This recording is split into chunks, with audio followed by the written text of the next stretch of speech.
Hi Founder fans, Jason here. Welcome to Founder of the Day, and today we will be discussing the men who lost to Washington. Now, I know it's a bit deceiving. We are not talking about the British men who served in the army and lost to Washington. Instead, we're talking about the very first presidential election. Now, I know it's pretty easy to look back and say, well, obviously George Washington was the guy.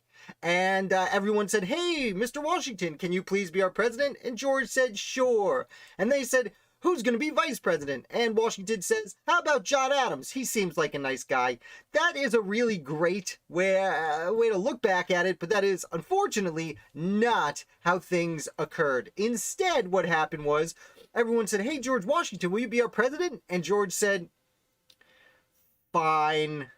And they said, who's going to be vice president? And they had an election.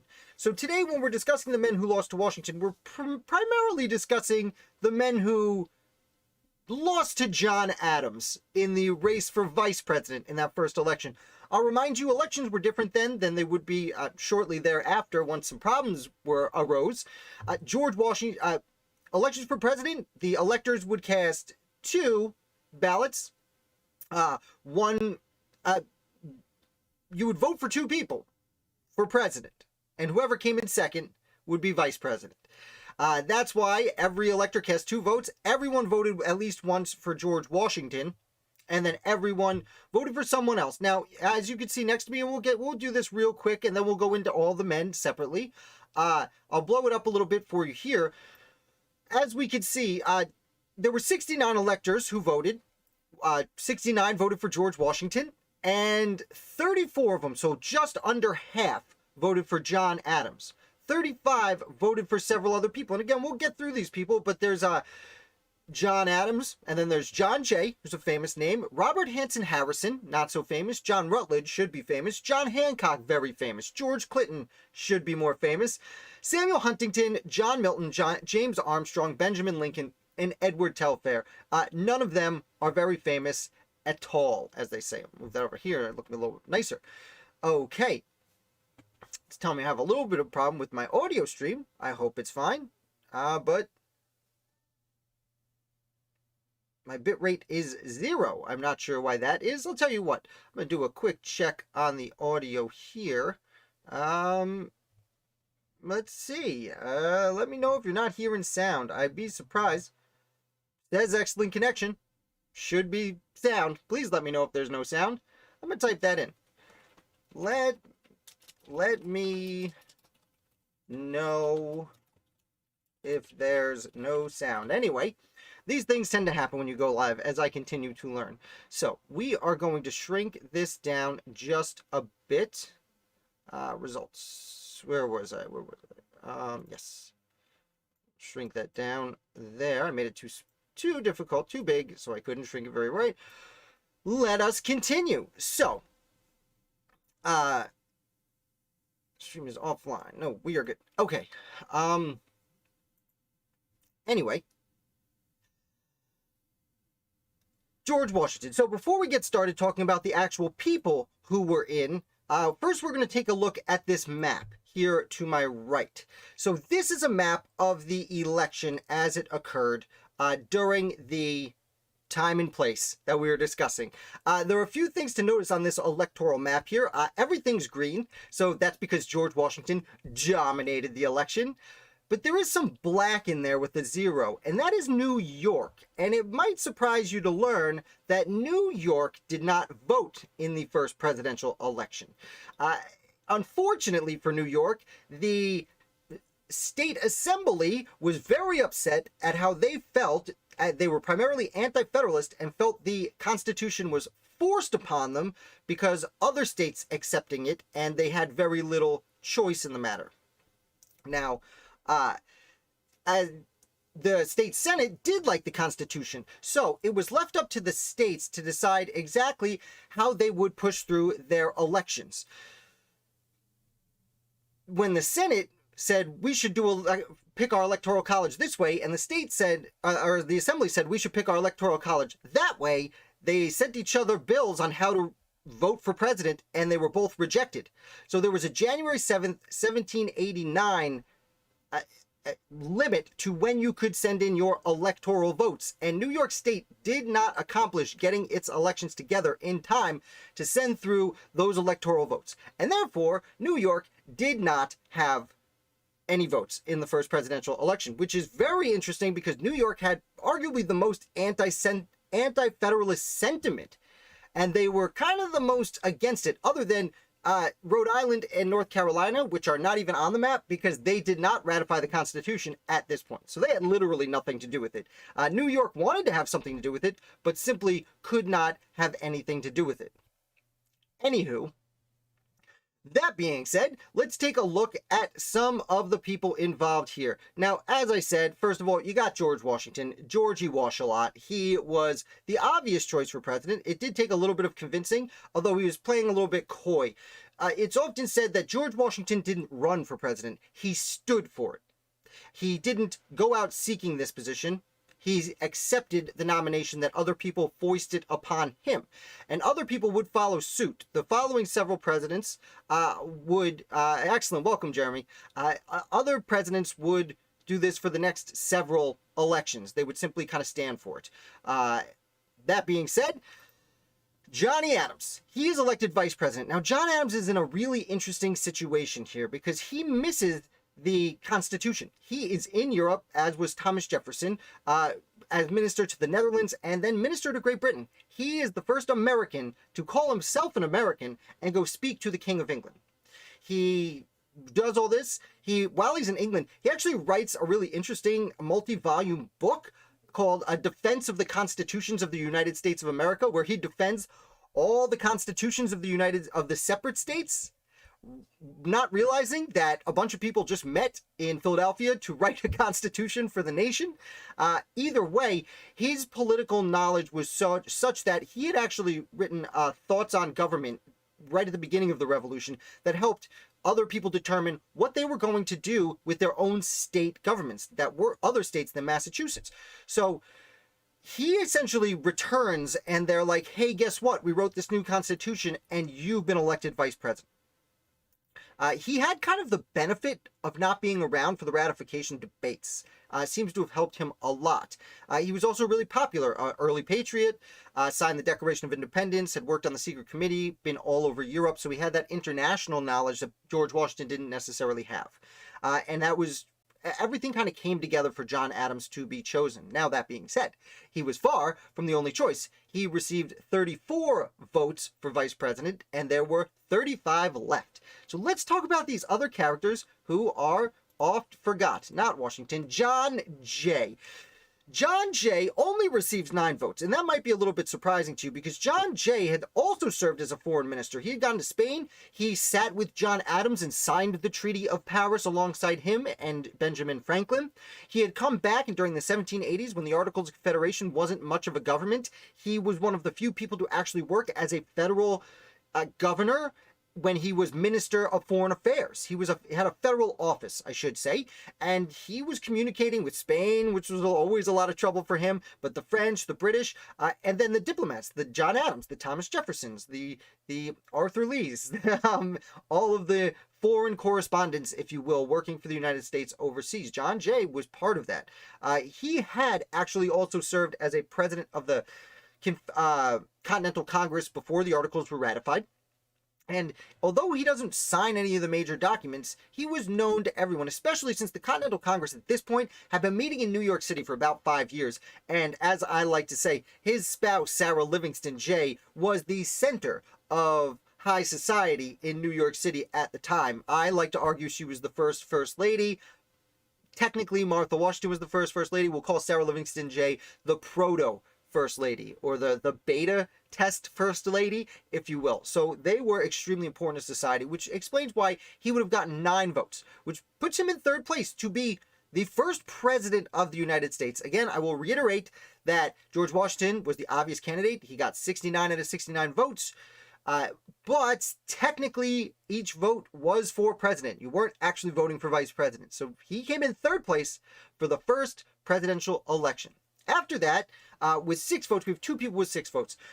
First of all, Robert Hanson Harrison. Now, Robert Hanson Harrison is an extraordinarily fascinating character. He was younger than George Washington, but had already been a lawyer in Maryland, but had been George Washington's private attorney on several occasions before the Revolutionary War breaks out.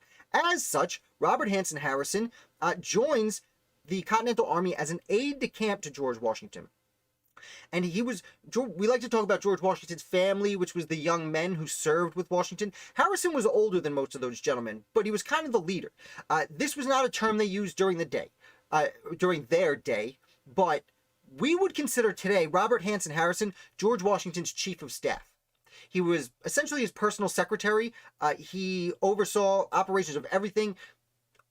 A gigantic chunk of the letters that George Washington wrote during the war were actually written by Robert Hanson Harrison. He was an integral figure to the Army. Unfortunately, he leaves a little bit early. Not only was he of ill health, but his father passed away, and he did have to leave to go take care of his family's affairs and the estate. That being said, he's quickly appointed as Chief Justice of Maryland. He spends most of the 1780s as Maryland's Chief Justice. So not only has he served in the war at this point, but he's the highest judicial figure in the state of Maryland. So George Washington, it makes a lot of sense that people would say, hey, Robert Hanson Harrison has been George Washington's number 2 for quite some time, and he has an extreme knowledge of the law. He would make a really good number 2 still, or again, to George Washington. So that's why he seems to be given these 6 votes. All of them come from Maryland. Maryland entirely voted for their guy. So there's that. I should side note here, I didn't mention, many of the states, 5 of the states did have popular votes. 5, again, of the 10 that actually voted, because again, New York didn't vote, and Rhode Island and North Carolina hadn't joined the Union yet. So 5 of them did have popular votes. They were extremely limited when you say popular. Less than 2% of the people actually could vote, but they did. The rest of the states simply appointed their electors for president of the United States. So it was literally the state governments choosing who they wanted to be president. Robert Hanson Harrison doesn't win, but he actually is appointed to the Supreme Court alongside John Jay as an inaugural member of the Supreme Court. But he says, no, I can't. I'm not feeling good. I'm too sick. And Washington actually makes a personal appeal and says, we really need you to step up here. And Hanson says, okay. And he starts traveling from Maryland, but turns around and says, I can't, I'm too sick. And then he dies just a few months later in his early 40s. So that's Robert Hanson Harrison, why he might have been a part of the group here. And next is John Rutledge. John Rutledge, at 26 years old, which was 25 years before this, went to the Stamp Act Congress in New York City in 1765, representing South Carolina, in an attempt to repeal the Stamp Act well before Revolution breaks out. He ends up, a decade later, going to the First Continental Congress. He is at the Second Continental Congress. He leaves just before the Declaration is signed because he needs to go take over as governor and commander-in-chief of South Carolina. And his younger brother Edward would show up and sign the Declaration for him. John would, however, go hang out and sign the United States Constitution. So there's that. He was arguably, in my opinion, the most important founder from South Carolina. When I did my list of top 100 founders, John Rutledge I did include in my top 20 for sure, probably top 15 if I'm remembering correctly. A hugely gigantic important, one of the most important founders from the south of Virginia. We'll say that. He ends up also becoming a justice on the Supreme Court, Chief Justice for a brief period on the Supreme Court. So the last 3 guys all get nominated to the inaugural Supreme Court, by the way, demonstrating who they were. Now we get to Johnny Hands-a-Lot. Johnsy Hancock, one of my faves, one of everyone's faves. Actually, not one of my faves. I shouldn't say that because he was very low on my list of top 100 compared to what some of you think he should have been. An extraordinarily important person, especially early in the war, a signer of the Declaration of Independence, of course, a previous president of the Continental Congress, which is helpful when you are trying to be president of the United States of America. Now, Hancock only gets 4 votes, putting him in a solid 6th place. And there's not a lot I can tell you about John Hancock that you don't already know. Got that big old signature, signed the Declaration first, was one of the wealthy leaders of revolutionary Boston. Most of the people revolting in Boston were of middle class or lower class standing. John Hancock was the wealthy kid who was hanging out with the bad boys, if you will. He goes on to, he's several times governor of Massachusetts at this point, which Massachusetts was still one of the most populated, wealthy, and important states in the Union during the 1780s, which is, again, why John Adams ends up becoming vice president. Next on the list, we got a bunch of people with, one dude with 3 votes. George Clinton. Now, George Clinton, if you see next to me, is one of only 2 anti-federalists to get vote for president of the United States. He was from New York. He was probably Cato, who we're currently reviewing, an anti-federalist who made some really interesting points. And he was governor of New York when the Constitution comes to town, and he leads the anti-Constitution movement as governor of New York, which, again, why it's interesting, as we said before, New York didn't get their electors in on time, and New York's votes don't count for president of the United States this time. He probably would have gotten a bunch more votes if that was the situation, but New York was a real swing state. It was a hotbed of both anti-federalist thought and federalist thought. You have the wealthy landowners and the merchant elite in New York, wealthy landowners upstate, merchant elite in New York City, basically against everyone else, the middle class, who had a surprising amount of suffrage in New York City. The landowners, that is, but there was a surprisingly large chunk of them. Clinton, interestingly, despite being an anti-federalist, did get these votes. He doesn't win, but he ends up becoming vice president under Thomas Jefferson about 15 years later. So he gets his day. After that, we have Samuel Huntington. Now, we're starting to get into the lesser-known guys here. I will say Samuel Huntington was a signer of the Articles of Confederation, and also a former president of the Continental Congress. As we said, signing those big documents is generally helpful, and being a president of the Continental Congress is important. He's the only guy up here from Connecticut. Connecticut was an important state at the time. It had a big role in developing the Constitution. It was not necessarily the most populated, but it was very wealthy compared to its size and what it should have dictated at the time. So it had a lot of sway. So getting a guy from Connecticut up there was important. Huntington, I believe, does go on to be a United States Senator, if I'm not mistaken. Could be. Governor.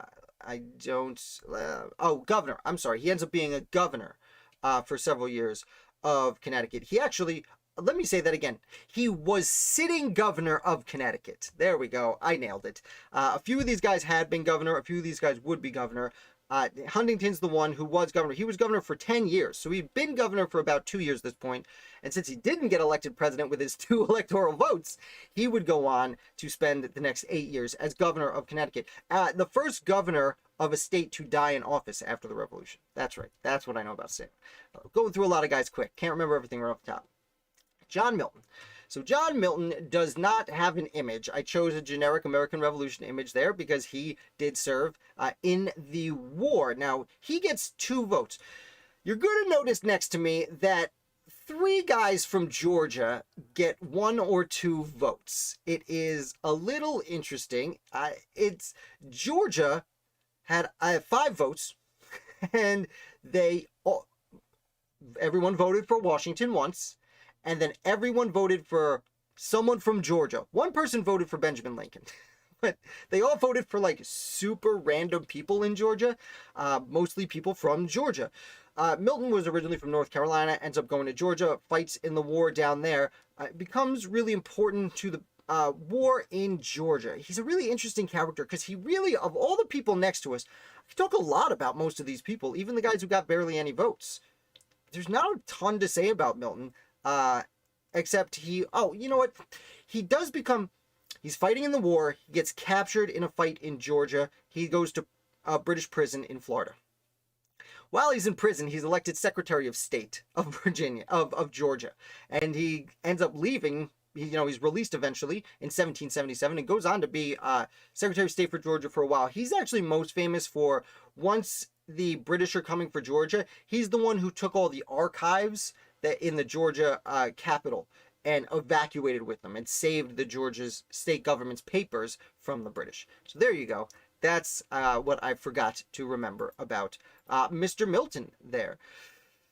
After Milton is Armstrong. So James Armstrong, this is fun because we don't know which James Armstrong this is. There was a James Armstrong in Georgia. He had, spent time in the assembly. He was a much older person at this point. Um, he he had served in lower levels in the Continental Army, but he was just kind of in the Georgia government. He wasn't even a high-ranking official. George Walton, the signer of the Declaration of Independence, actually votes for him. Now, there is a question about if it is this kind of low-level guy in Georgia or if he was voting for a James Armstrong in Pennsylvania. Now, the James Armstrong in Pennsylvania wasn't very famous at this point yet, but then again, neither was the guy in Georgia. The James Armstrong in Pennsylvania, at least, had a father who served in the war, John Armstrong Sr., and a brother, John Armstrong Jr., who would go on to be Secretary of, I think, War or State. He would be in the James Madison cabinet. That I remember. I think it was Secretary of War, and then he gets removed. And actually, he's one of the few people who actually has a photograph taken of him, or a daguerreotype, or whatever it's called. So the James Armstrong in Pennsylvania was already a physician, and he was in Pennsylvania, which automatically in Philadelphia made people a little more renowned. So it would be my impression that he voted for the James Armstrong in Pennsylvania, but he may have voted for the James Armstrong in Georgia, both of whom were fairly unknown at the time and are extremely unknown today, but one of the two did receive a vote for President of the United States in the first election. Next up, we get Benjamin Lincoln. So we can go to town on Benjamin Lincoln here. I will say I had a very long conversation about Benjamin Lincoln with Michael Troy from the American Revolution podcast, which is on the channel under interviews. Definitely check that out. Benjamin Lincoln, he's one of the few people here other than Washington whose main fame at the time was from his service in the war itself. He was a major general in the war. He didn't have a ton of success. He was one of the first people appointed to run the Southern Department, where he spent most of his time arguing with the leaders of the South about how to fight the war in the South. He eventually moves on and gets replaced, and that's about the time the South gets invaded, and they start working a lot more friendlier with the Continental Army now that their threat is not in Massachusetts or New York, it's in Savannah and Charleston. Benjamin Lincoln, though, he gets a vote from Georgia. The people of Georgia liked him for his efforts. He does not win with his one vote, but he does get a shout out here because that's what we're talking about. And last but not least, we have Edward Telfair.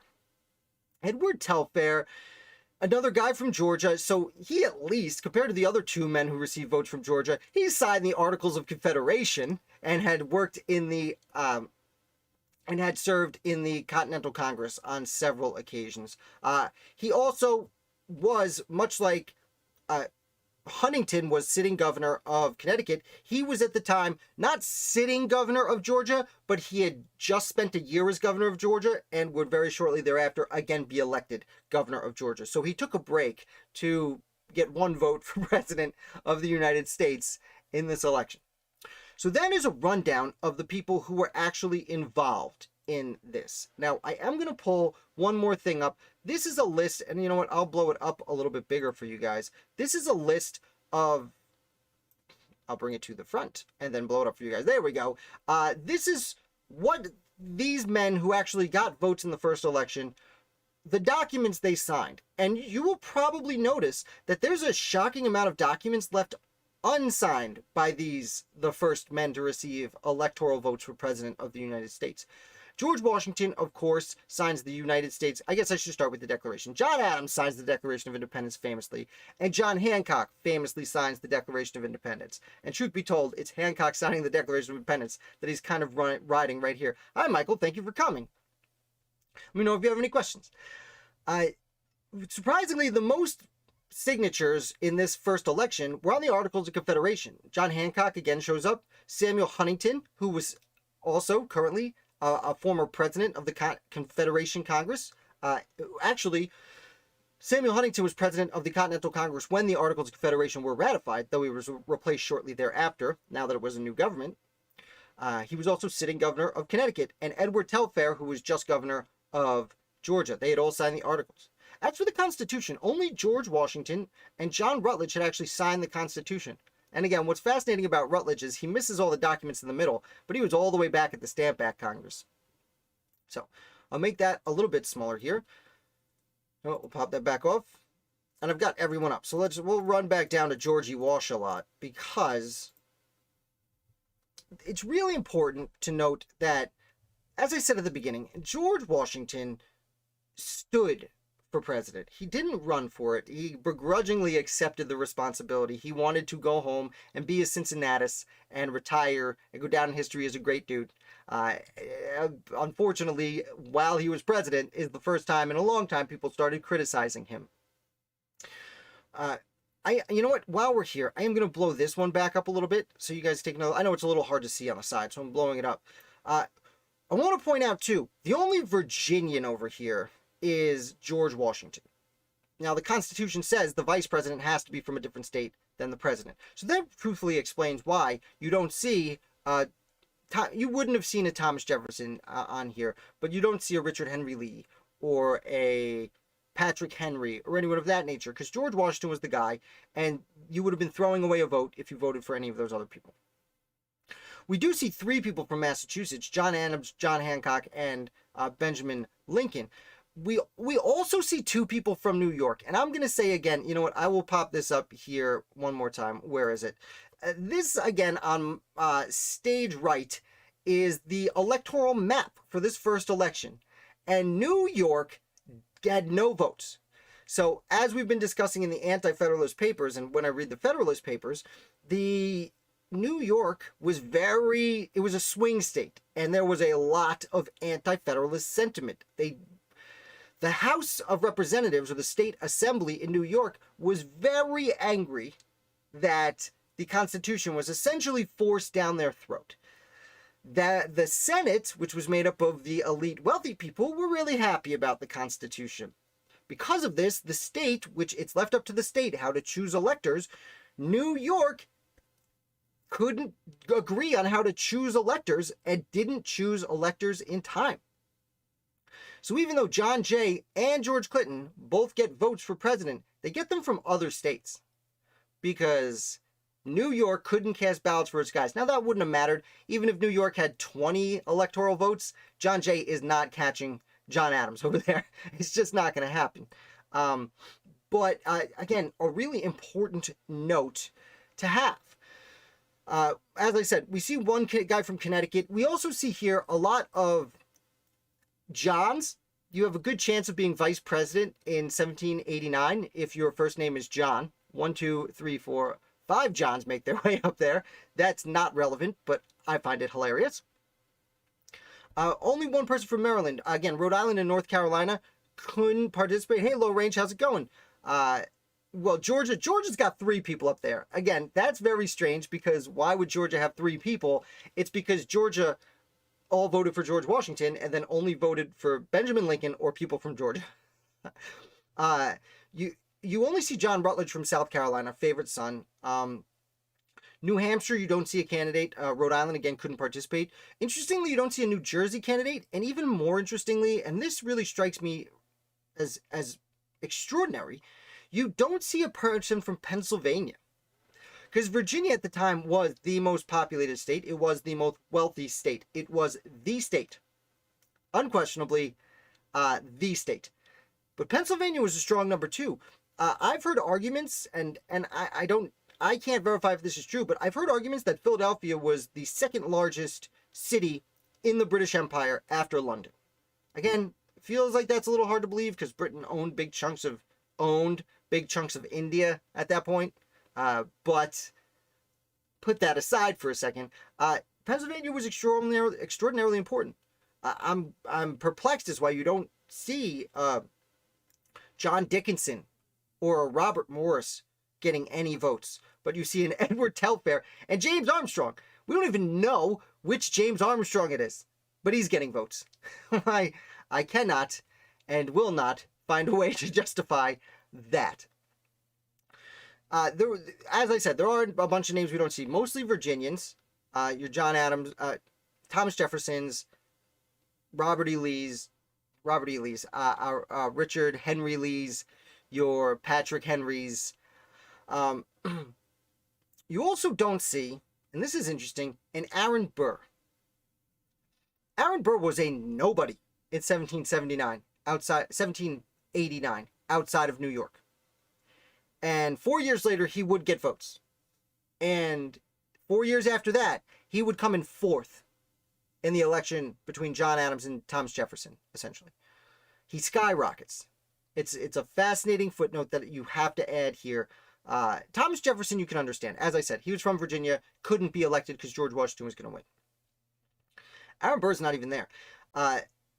Neither either of the Pinckney brothers, who, as I said, in 8 years from now, Aaron Burr would come in fourth.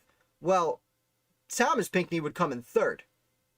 And after that, he would almost beat John Adams within his own party for re-election. So, always like to point that out. Washington Adams 88. Yeah, it's not. As I was saying earlier, George Washington didn't pick John Adams. It's not like it was a ticket. It was, and in fact, fairly famously at this point, thank you in large part to the John Adams miniseries from HBO, George Washington doesn't even really invite John Adams into the cabinet. So, no, he was not George Washington's pick. We could get into why. I'm not going to get too deep into why that might be, but it was. Now, we've gone through it a little bit quicker than I anticipated. So if you guys have questions, we could do that. I thought this would take hours, but apparently not. I was just so excited to talk about all of these gentlemen. In summation, this first election wasn't much of an election. It wasn't even close. There were always, like I said, there are many things I'm surprised about. Surprised that John Adams gets less than half of the electoral votes. Surprised that John Jay doesn't get more. Although, again, New York couldn't vote, which probably would have helped him. Surprised that George Clinton does get votes. Because he is from, not only is from New York, he's kind of publicly an anti-federalist. And I do have down here who voted for who. Excuse me. So, his 3 votes. Oh, okay. George Clinton's 3 votes all come from Virginia. George Washington's Virginia is the only place that voted for what we would consider the minority party in George Clinton, whose state couldn't even vote. George Clinton, who made it so that New York couldn't vote. George Clinton, who was a real thorn in the side of most of the elites in New York because he was essentially a populist governor. George Clinton, who would soon thereafter lose the governorship to John Jay after 18 years, but don't worry, he would come back and be governor again and only leave when he's elected vice president of the United States. Michael saying Mr. Mason must have voted. Yes, absolutely. One of the main problems in Virginia. Virginia, much like New York, had a lot of anti-federalist sentiment because it's like, we're Virginia, dude. We have all the goods. Why would we give power to Delaware to make decisions for Virginia? Are you out of your mind? That's and it's like we're talking about like Richard Henry Lee, Patrick Henry. The first 2 senators from Virginia are Richard Henry Lee and William Grayson, who are anti-federalists, and both had made speeches. They hadn't written a ton of papers, but they both have really famous speeches from the Virginia Ratification Convention, where they were like, this is not a great government for us guys. It's going to be good for the smaller states. Sure. They get all our wealth. There were a lot more than just that in their arguments. It was not that simple. Of course, every Friday I put out an anti-federalist paper that I review. So if you want to learn more about that, check out that list and come along for the ride. With that, unless there are some questions, but yeah, Mr. Mason voted. Yeah, Mason doesn't come around. Wythe comes around on the Constitution. Several people do. I'm having trouble remembering. I think Richard Henry Lee ends up supporting the Constitution at the last minute. I know Edmund Randolph does. Edmund Randolph, who went to the Constitutional Convention and gave the initial speech that became the Virginia Plan, that the whole Constitution was kind of, this is the ground floor that they built off of and amended, but they called it throughout most of that summer the Randolph Plan. And then at the end of the summer, Randolph goes, I'm not signing that. No. The 34-year-old governor of Virginia is like, no, this is not what we were talking about. Goes home and I don't recall if he chaired the ratification convention in Virginia. He was governor, so it makes me feel like he did, but I don't think he was actually the chair of it. But he is convinced, as many other Anti-Federalists are, let's just accept it and we'll ratify it later. We'll amend it later. Another reason New York doesn't, the Assembly of New York is so persistent in not letting the Senate choose electors is because they not only felt like the Constitution was forced upon them because other states had ratified, but because they had all of this, how do I say, losing my train of thought. They had they wanted amendments. The Anti-Federalists in New York State only wanted to ratify if they could put amendments as a demand. As in, if you don't make these amendments in a certain time frame, we will cede from the Union. It got pushed through without that, and they were not happy because the Bill of Rights was not included at this time. And it was not a part of the Constitution. And people found that very frightening, that they could be dragged from their homes in, let's say, Massachusetts and brought to, I don't know, North Carolina for a trial of their peers and other such things. Sidetrack, but our man Jason, cool looking hoodie. Oh, thank you for pointing that out, Jeremy. If you want this hoodie, you can go on my website. It's part of my merch. This is my favorite, my standard stylized Betsy Ross flag design. I have a whole bunch of stuff with this on it. This hoodie actually says, and the pursuit of happiness on the back, which is one of my favorite quotes from the American Revolution. Michael coming through, I learned this in, you learned this in what? I'm sure you'll boost that. So, let's see. I want to make sure I had... Okay, so we can talk about the methods for choosing electors. So 5 states, Connecticut, Georgia, New Jersey, New York, and South Carolina, although, again, New York didn't do it in time, they chose their electors. The state government just appointed electors. The people had no vote. Massachusetts, I'll get back to that. New Hampshire had a statewide vote. Delaware and Virginia had their delegates break off into districts. And kind of like we do today, had districts that voted for their own elector. So Delaware and Virginia, really the most modern states in that sense. Maryland and Pennsylvania had elections choosing them at large. So you could just choose from a selection of candidates. Rhode Island and North Carolina hadn't jumped in yet. And Massachusetts did something very interesting. Massachusetts, they had... Everyone voted for their House of Representatives. And the 2 most popular candidates in each district that got votes for the House of Representatives were then put in a pool, and the state legislatures chose from them. So the people basically sent the runners-up for the House of Representatives to the state legislature, and the states then...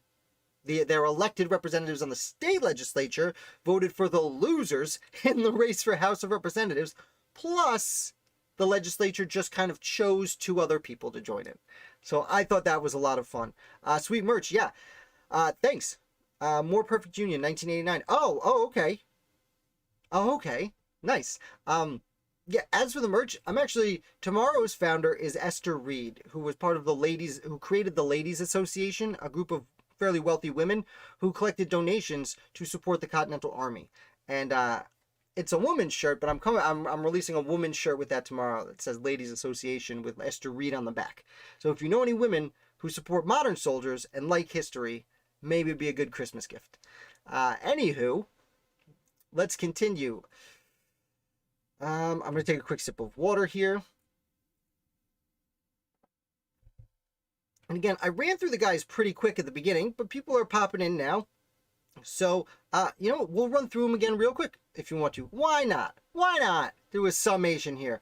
We have George Washington. Duh.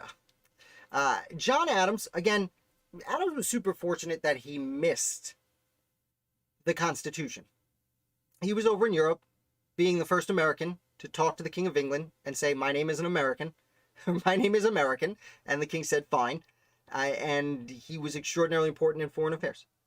He signed the Treaty of Paris alongside John Jay. John Jay, one of only a few federal employees under the Articles of Confederation, by which I mean he was Minister of Foreign Affairs. So he was communicating with the American diplomats overseas and dealing with the first ambassadors coming to America, and they were a lot to deal with.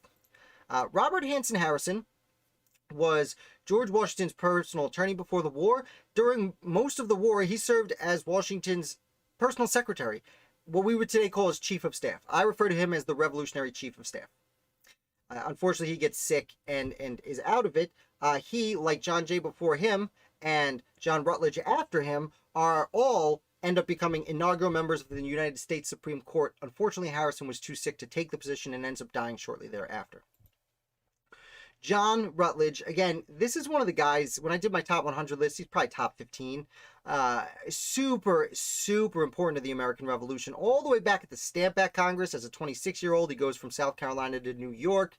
10 years later, he's at the First Continental Congress. He's at the Second Continental Congress, leaves just before it's time to sign the Declaration because he's got to go be governor of South Carolina, and his little brother Edward steps in to sign the document for both of them.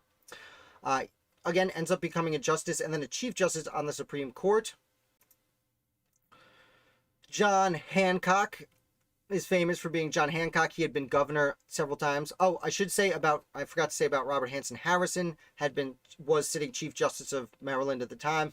John Hancock had been signed the Declaration, governor for a bunch of times in Massachusetts. Actually, kind of quiet on the does he support the Constitution front. Seemed like a little bit of an anti-federalist, though that was probably John Adams speaking for him on a lot of occasions.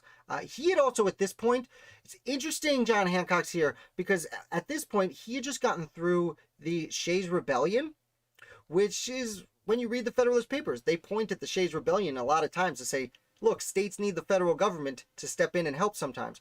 To which some anti-federalists said, no, Massachusetts suppressed the rebellion just fine. We don't need a more powerful government to do more powerful suppressing when it's being taken care of. But John Adams gets shade thrown at him by this guy, Stephen Higgins' son. Higgins' son? Don't remember I don't remember if there's a son at the end of that last name. But Hancock decides, my gout's killing me. I'm not going to run for governor again, as the tensions that would lead to Shays' Rebellion are building. And he leaves the governorship. Another gentleman takes over as governor. Then Shays' Rebellion happens, and then John Hancock says, I would have handled that better, elect me again. And he gets reelected.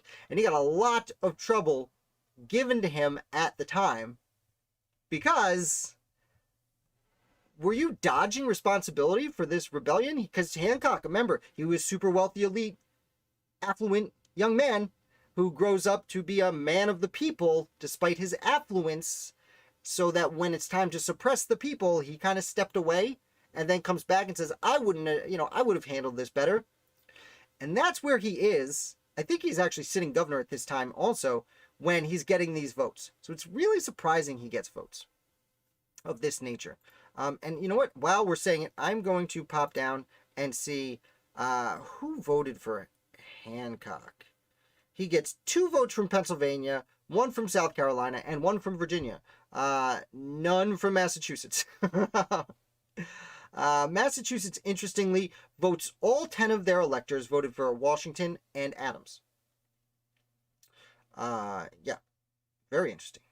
So anyway, after Hancock, we get Clinton. George Clinton, again, sitting governor of New York, being an executive of a state, seems to be the best qualifier for being president of the United States. Most of these people had or had been or were currently president of this.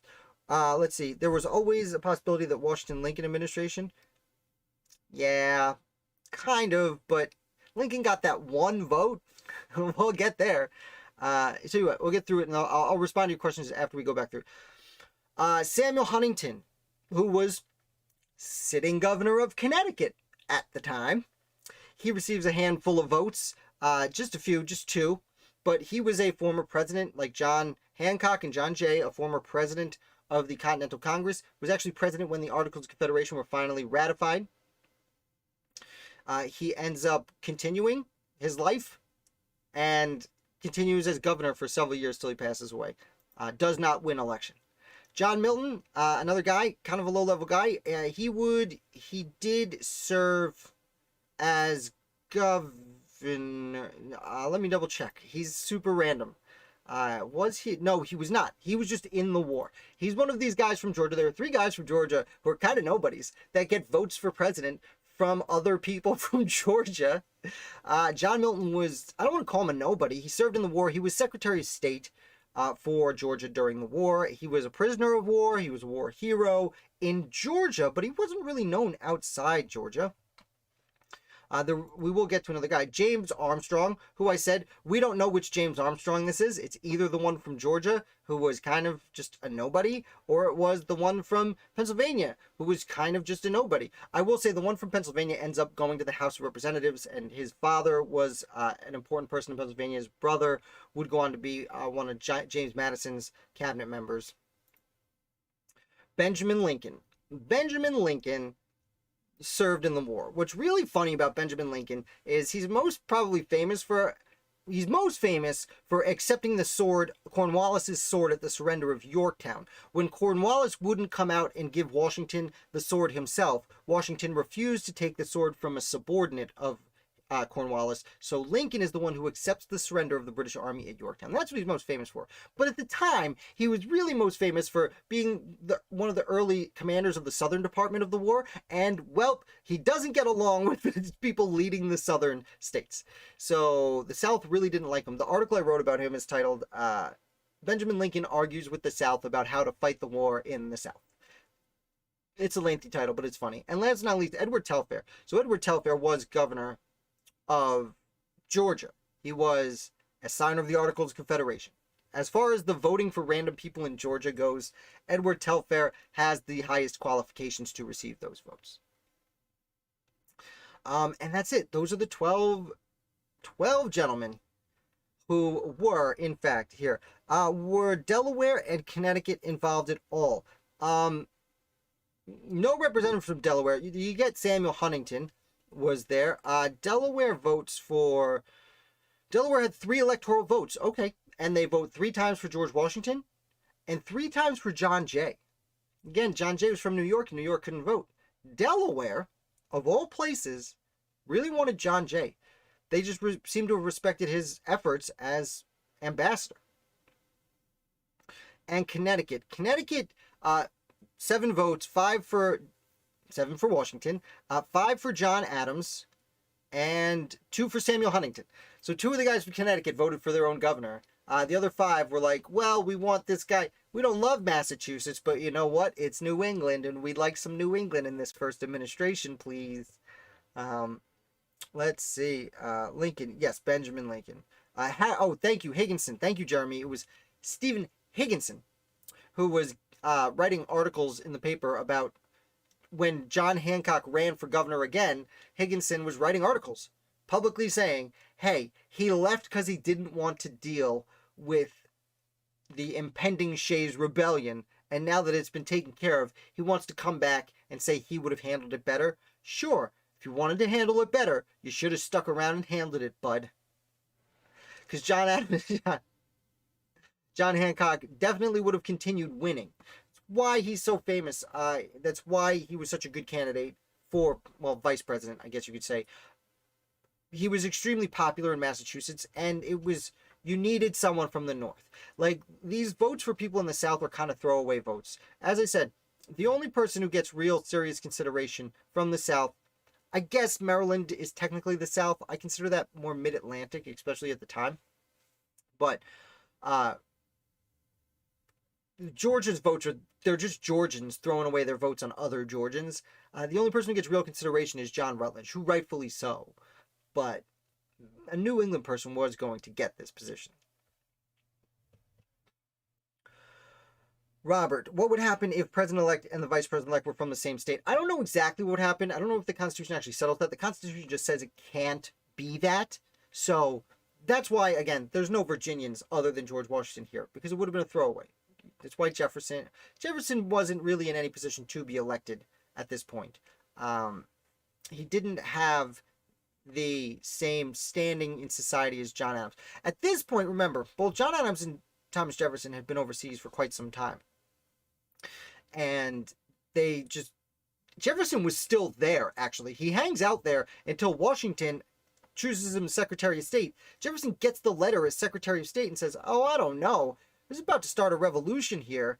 And then the Bastille gets stormed. And they start offing people, offing elites. And Jefferson goes, maybe it's time to go home now.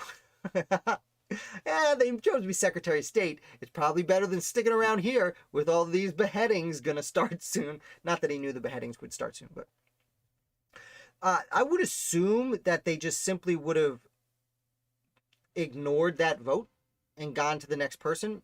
I don't think it's addressed specifically in the Constitution. That's a great question, Robert. I know it does get resolved with the 12th Amendment pretty soon. Yeah, so you guys have any other questions, please let me know.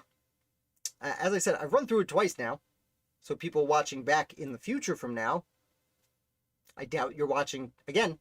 But those of you who popped in a little bit late, I want to make sure you got the whole picture. I love taking questions on this. It's a fascinating topic that I've wanted to talk about for quite a while. I'm a little bit surprised how long it took me to set it up. There's 12 dudes. Took a long time to put their pictures up here. And it's weird. The guys at the bottom, I guess I'll pull this back up a little bit. The guys at the bottom here really don't, other than Benjamin Lincoln, obviously, they're so random. I mean, at least Samuel Huntington and George Clinton were sitting governors of their states. As was Hancock. Rutledge had been governor. Harrison was chief justice of his state. Interesting. Bunch of governors in there. Not a lot of declaration signers. Is shocking to me. Not a lot of signers. As I said before, let's see. I'll pull that back up. This is the list of the signers of documents. And it is, if they will let me blow it up, there's not a lot of signatures over there. You would expect, like, all these signers of these really important documents. Nah. And I always like to remind people, George Washington did not sign the Declaration of Independence. He was busy warring out in New York at the time. And it was not going well. Yeah, so unless you guys have any other questions, this is it. Fun time. Next week, I will be around after Thanksgiving. I will have some time next week, so I'll probably do another one I'm going to do Saturday night videos once or twice a month, kind of sporadically. I'm going to make them mostly countdown videos, like not a top 100. That'll be an annual thing. But a top 10, maybe, like founders from Virginia, or top 20 founders from Virginia, or things of that nature. So if that interests you, please let me know. If you have any recommendations or suggestions of what you'd like to see me discuss, top signers of whatever document, top soldiers in the war, things of that nature, top war stories, please let me know, because I am here to please and educate you. The best way to teach people about anything is to teach them something they want to know, I've learned. If Ben Franklin was 10 or more years younger, do you think he would have won electoral votes? Interesting. Okay, so we talked about names that are not on here, and I forgot to mention Ben Franklin. He's not on here. No. If he was 10 years younger. No. So Benjamin Franklin at this point was going on 89 years old. And he would survive about a year into Washington's presidency until he passes away, which actually erupts into a pretty hilarious situation where the French send condolences to the United States. What did they send? They sent like a gift. I forget what it was, but it was a condolence on the death of Ben Franklin. And you know what? I'll have to look it up. But I will say 10 years. Let me bring up my thing here. 10 years younger would have put him at like 78, 79. And that is old for then. I mean, I don't like to talk about modern politics, but both of the last two candidates were in their late 70s, and whoever won the last election would have been the oldest person ever elected president of the United States of America, and both of them were younger than what Ben Franklin would have been 10 years earlier. Even after the Constitutional Convention, people kind of lost not faith in Franklin. He was still this Ben Franklin figure, but he was good night, Low Range. Thank you so much for coming.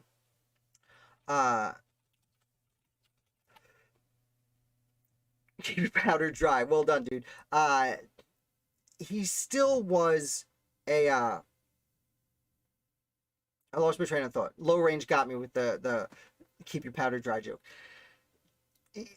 After the Constitutional Convention, he was at the Constitutional Convention, and he spoke a handful of times, and every time they were kind of like, cool, thanks, thank you, sir. Wow, that's really interesting. You want us to have a prayer? Okay, yeah, well, think about it. Thanks. Because he had kind of, he'd always been Ben Franklin about things, and his time in Paris at the end there, having been like, not just famous in America, which he was before he went to London, and he was kind of well known in London, but then comes back and signs the Declaration and is really famous in America. And then he goes over to France and he's famous in France, oui. And then he comes back, and I don't want to say it went to his head, but he was accustomed to being fawned over. And then at the same time, he had aged a lot, and it's not that he lost his mental facilities, but it wasn't what he used to be. So even if you subtract 10 years from that, I mean, to be fair, 10 years earlier than that is when he went to Paris. Am I getting my years wrong? No, it's when he went to Paris. He was born in 07. Oh, okay. I am getting my years wrong. He was born in 1706 or 7, which puts him at 80 years old at the Constitutional Convention. So a decade earlier, he was only 69. So he was younger than both the recent presidential candidates. I apologize. I was wrong. Math. I'm here for history, not for math. We have to deal with that. So at 80, he was losing his faculties. So at 69 or so, approaching 70, I don't know. I guess that, that's a good point. I'm like debating with myself here for you, Robert. It is a good point that that's the age he was when he was in France, getting the France to fork over their francs as they were. Now, we always got to remember Silas Deane, who was there doing a lot of the footwork for him. And Arthur Lee, who was there causing a lot of trouble for both of them. Oh man, that's a great question. No, I'm still going to sit with no. Yeah. The other problem with Ben Franklin is he had made a lot of political enemies over the years. Especially, there are frequent times they consider recalling him. He spends the better part of 20 years in Britain from the 1750s till the 1770s as not only Pennsylvania's agent to the crown, but the agent to the crown for several colonies. And Pennsylvania talks about recalling him a bunch of times, especially once the Stamp Act comes around and they're like, hey, Ben, what are you doing over there?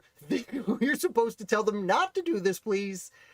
So, no, he had too many enemies within Pennsylvania. And Pennsylvania, again, no one ran from Pennsylvania. The most shocking thing about what we see next to me is no one from Pennsylvania runs. No, or they didn't run, but no one gets an electoral vote. It's the one thing I can't really wrap my head around. Excuse me. Drink a glass of water. Excuse me, and I'm trying to pull up this Ben Franklin. Oh, the French mourn Franklin. Okay. Let's pull it up. I will remind myself about this. The death of Benjamin Franklin. Right. The French sent a letter of condolences over to Europe. Oh, I'm slowing down. Oh, my internet's good. Oh no, it's cutting in and out. Oh, it's because I'm searching for something here. Now that it's here, it should get better. I hope. Well, we're pretty much at the end here. Hopefully you can hear me because I have a great story to tell you. So the Ben Franklin passes away. The French send a letter of condolence that is... Oh, it's not receiving enough video. And now it looks like it's good. Okay. Hopefully it's good. Okay. So, Ben Franklin dies. And the French send a letter of condolence to the United States. And the letter is addressed to the President and members of the American Congress.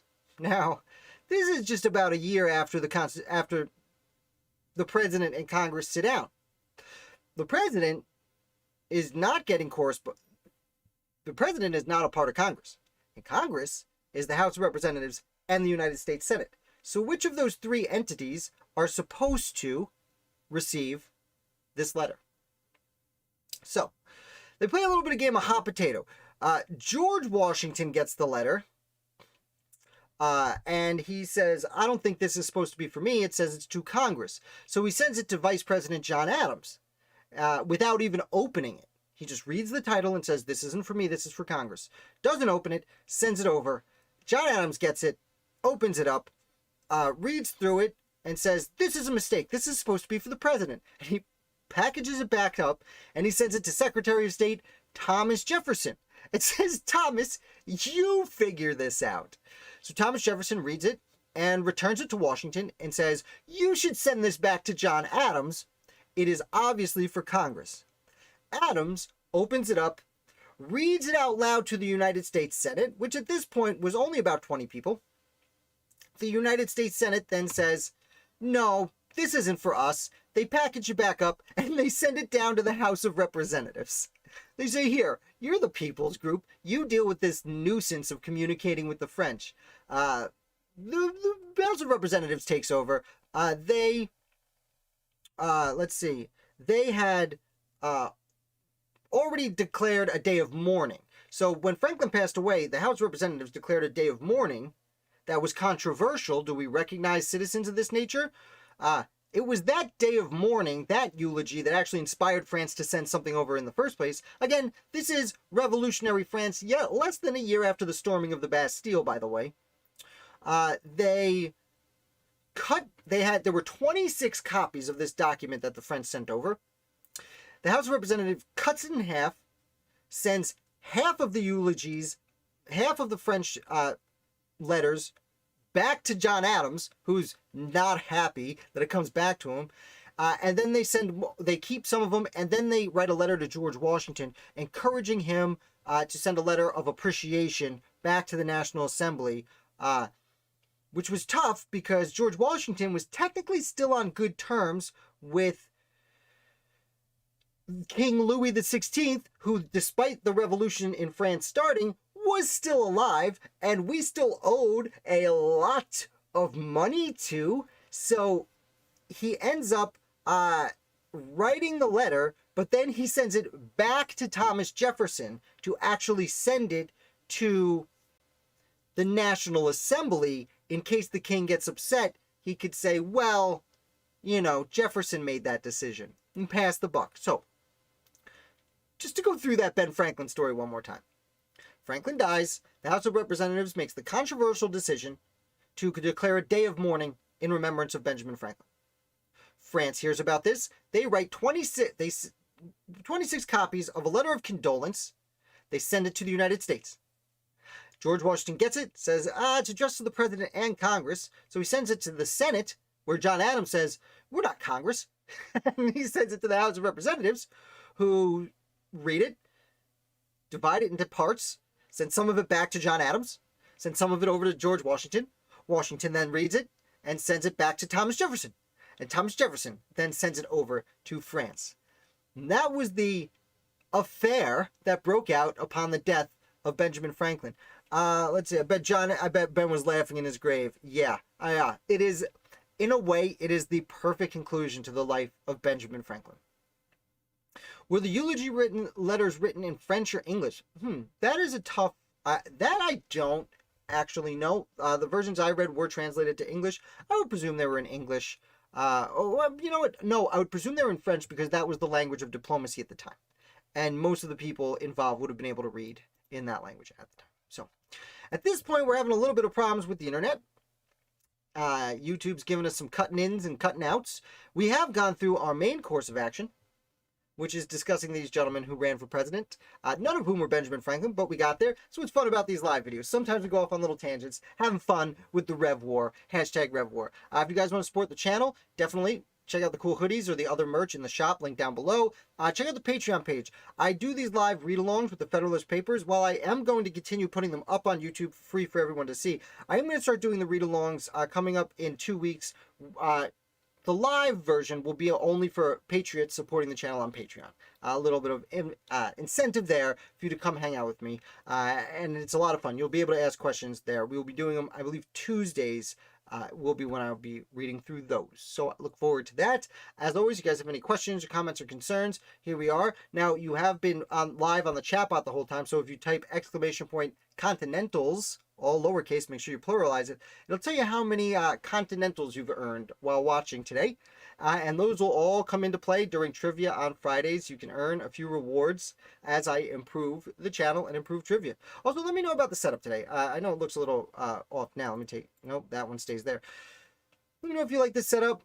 Not tied to it, just trying to find out what's perfect. And I really, like I said, I want you guys to be happy with the channel. That way you keep coming back and we keep talking about the American Revolution together, because this is so much fun for me, very selfishly, fun for me, and I hope it's fun for you. So I'm going to get going. I don't have a specific sign-off. I am your humble and obedient servant, and I'll be back with Esther Reed and the Ladies Association, Treasuress General Esther Reed and the Ladies Association tomorrow.